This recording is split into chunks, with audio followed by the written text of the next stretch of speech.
Jinzero Shigioka, maluba ang kalagayan. Nasa intensive care unit ngayon sa isang ospital sa Osaka, Japan. Naispatan na ang kanyang utak ay namamaga at may dugo. Shigioka, ipagre-retiro na. Juan Manuel Marquez, sobrang naging prangka sa kababayan na si Mario Barrios. Marquez gustong malaman kung kaya ba ni Barrios ang lakas ni Manny Pacquiao.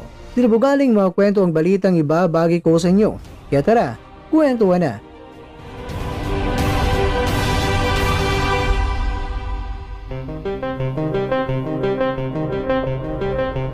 Noong May 26, isiniwalat ng Japan Boxing Commission Executive Director na si Toyoshi Yasukawa ng dating International Boxing Federation World Minimum Weight Champion na si